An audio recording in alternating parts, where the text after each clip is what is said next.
ভাইয়া এই দেখেন, আমি কিছু কথা না বললেই না। আমরা ঢাকা চিটাগাং হাইওয়েতে গাড়ি চালাই। এই যে হাইওয়ে রোডের অবস্থা দেখাবি তো, সবাই তো গাড়ি চালাচ্ছি, যানজট পড়লে তো ভালো কথা, ধীরে সুস্থিরে যাচ্ছি। কিন্তু যখন রোডটা ফাঁকা থাকে তখন ওভারটেকিংয়ের ক্ষেত্রটা আমরা একটু কেয়ারফুলি ওভারটেক করি, কিংবা কাউকে সাইড দেওয়ার জন্য একটু সাবধানতা অবলম্বন করি, কেউ কারোর সাথে পারাপারি না করি। কিন্তু কিছু কিছু মুহূর্ত কষ্ট লাগে এজন্যই যে আমি একটা গাড়ির ওভারটেক করবো, তাকে হরেন ডিপার সবই ব্যবহার করলাম, ওইও গতি কমাইতেছে না, প্লাস আমি যে যে গাড়িটারে ওভারটেক করবো ওই আমার সাথে তাল মিলায় গাড়ি টানে, এটা তো যুক্তিতে আসে না। দয়া করে প্রত্যেকটা ড্রাইভার ভাইয়ের প্রতি বলবো, যদি আপনি ওরকম স্পিডে মানে ওভারটেক আপনার এটা করতেছে গাড়ি, যদি সম্ভব হয় আপনি টাইনা চলে যাবেন, আপত্তি নাই। কিন্তু কথা হয়েছে, কোনো গাড়ি যদি আপনাকে হরেন ডিপার দিয়া ওভারটেক করতে চায়, আপনি তার সাথে যদি সম পরিমাণভাবে চালায়া যান, তাহলে তো এটা যুক্তিতে আসলো না। একটু স্লো করলে ওই গাড়িটা পার হয়ে গেল, অ্যাক্সিডেন্টের ভয়টা কম রইল। তো আমরা সবাই এই বিষয়টা একটু লক্ষ্য করি হাইওয়ে রোডে বিশেষ করে। আর হাইওয়ে রোডে অ্যাক্সিডেন্ট হওয়ার মূল কারণটাই হলো এটা, ওই ওভারটেকিংয়ের ক্ষেত্রে পার্শ্ববর্তী যে একজন চালক থাকে, উনি ধরেন আমি ওভারটেক করবো, আমরা ছাড় দিতেছে না, তো এটা তো কাম্য না আমাদের। আমি এই বিষয়টা প্রত্যেকটা ড্রাইভার ভাইয়ের প্রতি দৃষ্টি আকর্ষণ করে বলতেছি এবং বলতে চাই, দাদা ভাই আপনিও ড্রাইভার আমিও ড্রাইভার, আপনার কাছেও ইঞ্জিন চালিত গাড়ি, আমার কাছেও ইঞ্জিন চালিত গাড়ি। আপনি যদি ঢুকে যান অবশ্যই আমি 100-100 ছাড় দেবো। তো আপনার কাছেও আমি আশাবাদী থাকতে চাই যে আপনিও দয়া করে ছাড় দিবেন। এটা যদি আমরা সবাই করি তাহলে হয়তো আমাদের দেশে অ্যাক্সিডেন্টটা কমে আসবে। আমরা অযথা পারাপারি না করি এবং কি ওভারটেকের ক্ষেত্রে খুব মাথা ঠান্ডা করে গাড়ি চালাই, ডিসিশনটা ওইভাবেই নেই যাতে আমি সাইরা উঠতে পারি। অযথা রিস্ক নেওয়া, রিস্ক ওভারটেকিং, হাই রিস্ক নেওয়ার ওভারটেকিং, এটা আমি যুক্তিতে ধরি না। প্লাস যদি কোনো গাড়ি সাইড চায়, তাকে সাইড দেওয়ার দরকার আছে, তার পজিশন বুঝা।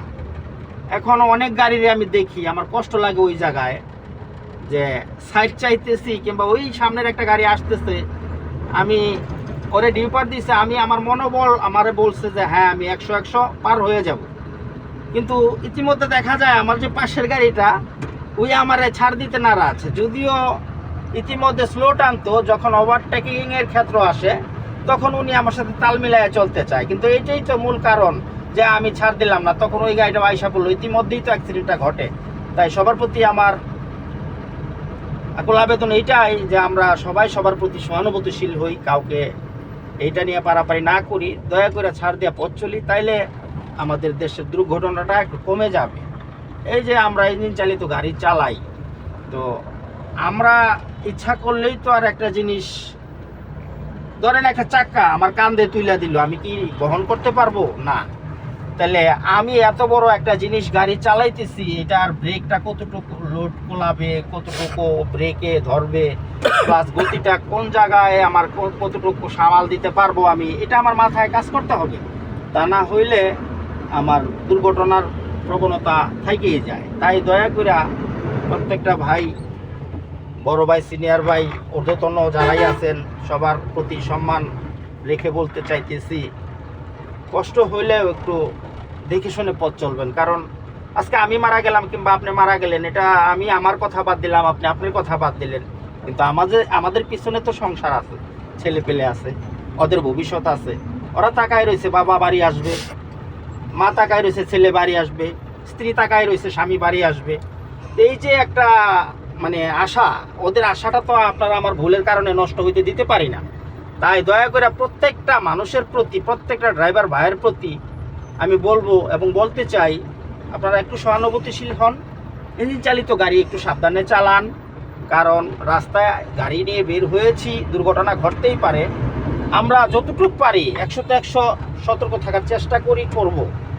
আর এই সমাজের কিছু কিছু বর্তমান যুগে অটো চালিত ভ্যান, এই সেই কিছু গাড়ি মহাসড়কে উঠে যায়, তো ওরা তো সিগন্যাল সম্বন্ধে আইডিয়া নাই, কিংবা পার্শ্ববর্তী কোনো রাস্তা থাকলে হাট বাজারে কোথাও আমরা একটা টার্নিং, ইউ টার্ন মানে টার্নিং পয়েন্ট ওভারটেকিং করতেছি, হাটবাজার ওভারটেকিং করতেছি, এই স্থানগুলি আমরা একটু দেখে শুনে ওভারটেকিং করি, কিংবা যারা অটো চালাচ্ছে, ভ্যান চালাচ্ছে, এদের প্রতি একটু দৃষ্টি আকর্ষণ করি।